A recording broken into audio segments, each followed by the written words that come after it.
In the media this week, we have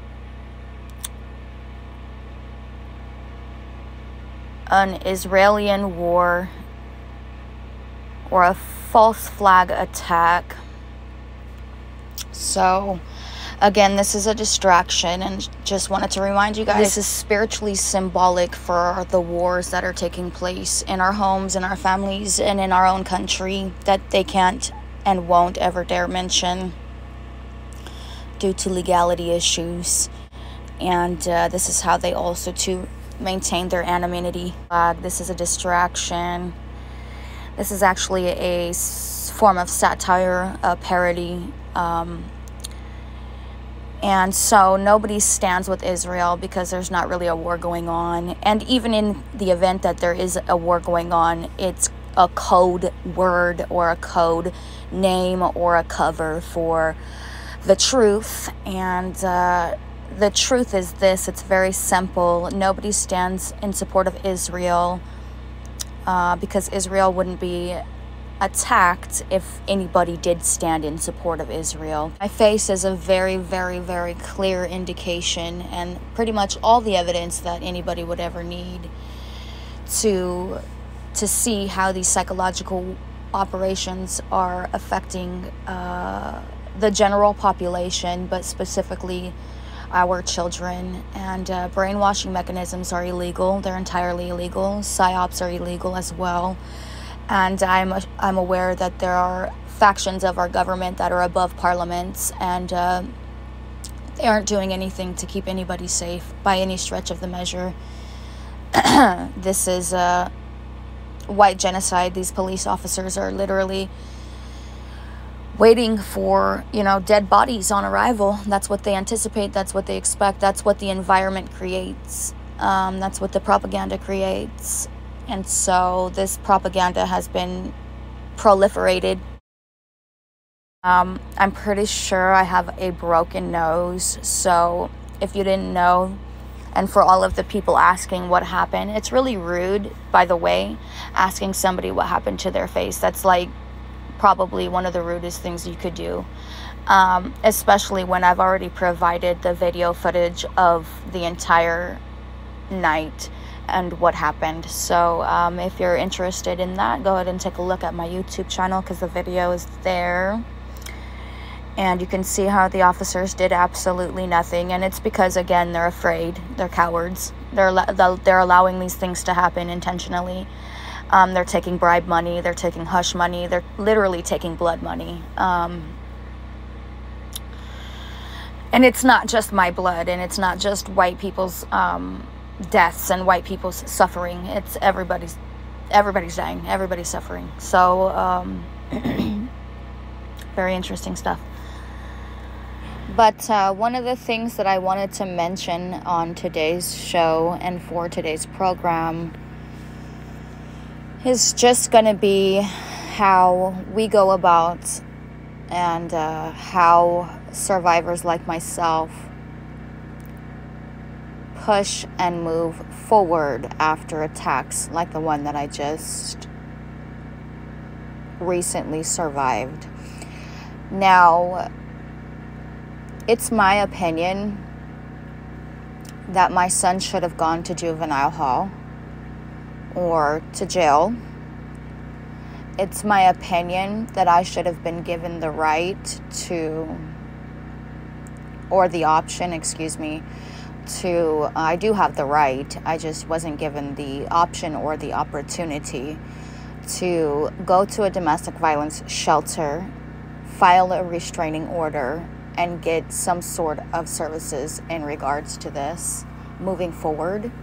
And again, they're so dead set at sabotaging the family, breaking the family, and sabotaging the relationship. The military-industrial complex is excellent at it. They're experts. The COINTELPRO 2.0 are also experts. This is what they get paid to do. This is what they literally get paid to do. So, if the idea is sabotage, and if the idea is to divide and conquer, I still don't see how and why the reports aren't being made.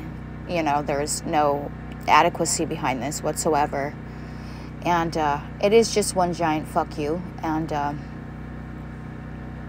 well, I had the first word, and I'll definitely be getting the last. There isn't one thing funny about what's going on. And I don't do this for attention. I think it's really interesting that before I had a show, before I had a platform, before I had a tattoo, before I had a voice, I was also experiencing this type of violence, this type of gender-based violence. It's not to say that I'm used to it, you know, but I will just say this: it took the power of the Holy Spirit within me not to hit either one of my aggressors back. And that's why you see me looking the way that I do. And they didn't knock me out, okay? They didn't, like, in order to win a battle, you have to get a KO. They didn't get a KO. And I mean, ultimately, that's a good thing. But I'm just saying, if I really wanted to, I could have fought back a lot harder. And I had to make the adult decision and the mature choice, or the mature decision, to do the right thing and to not attack. I think this is a testament to my faith in the Holy Spirit, because I've been backed into the corner more than a few times during this shindig, and it's definitely not my first rodeo. And for, you know, me being the one that's on the list as a terrorist, you know, I would expect, if you take everything away from your kids, and if you take everything away from, you know, your family members, and you deprive them of everything that they love, and then, you know, what? They're not going to slap you. They're not going to hit you, like, not one time, never. And also, too, you know, you got to bear in mind that these people are literally beating the shit out of me, and they actually think that that's okay for whatever reason. You know, this is something that takes years. Okay, a groomer doesn't just start molesting a child, just like a abuser doesn't start off abusing a victim. It's a process. There's a grooming process that happens ahead of time. There's a priming practice that happens before things escalate.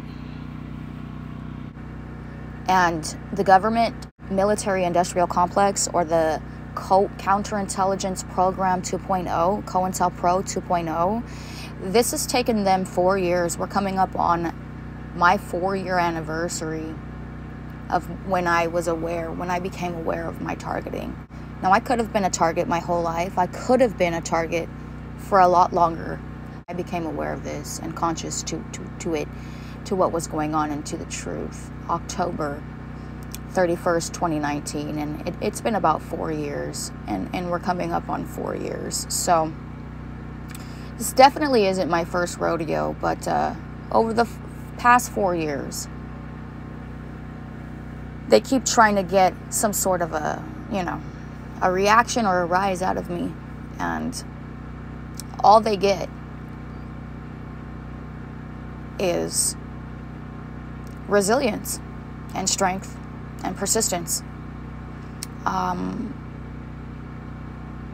going to rise above this 110%. I am not going to go down a statistic 110%. I've had worse than this happen to me, and I have not, or have yet, to become a terrorist.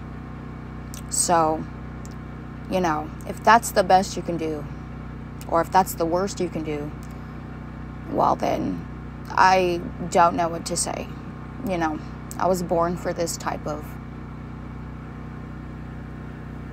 spiritual warfare, and I've proven myself many, many, many times, and I will continue to do that. And when I learn something new, I share it with my community of people. I don't keep it to myself. I don't lie and I don't deceive. If I was wrong about something, I admit that. I'm a human being and I make mistakes. But what I am not going to do, and I'm not going to allow my military, my government to do, is put me in a situation where I have to defend myself against my own son. That's very tragic. And it hasn't gone down the way that they have anticipated so far. And it will not. Because I'm not going out that easy. And you're not hard enough. Clearly. So, just because you drew blood on me twice, or you were able to manipulate my son to do so, because you're such a fucking coward, I'll have you know, there's not one thing other than the power of God, the supernatural power of the Holy Spirit, that stopped me then, the time before that, and now, from retaliating. Because that's not my character. Fights happen. It's human nature. There's always going to be some sort of family affairs. There's always drama in the family. That's the way it goes. But I didn't raise my son to be the way that he is. And he didn't just wake up one day thinking, wow, I fucking hate my mom, and I think I want to kill her. No. That took years of brainwashing by the military.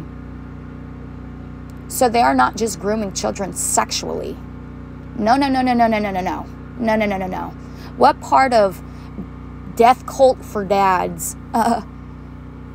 Did I stutter? Did I hesitate to say that? Yeah, I was joking, but I was also dead ass serious. They are trying to groom our children to murder us. Literally putting us in a fucking position to where it's dog eat dog, or just whatever. You know, you're either going to fucking attack somebody in self-defense and still go to prison. This is what I'm saying. Like, or you're not going to attack them at all, and you're going to end up getting knocked out, or possibly worse, potentially worse. It is truly a miracle that I'm sitting here today.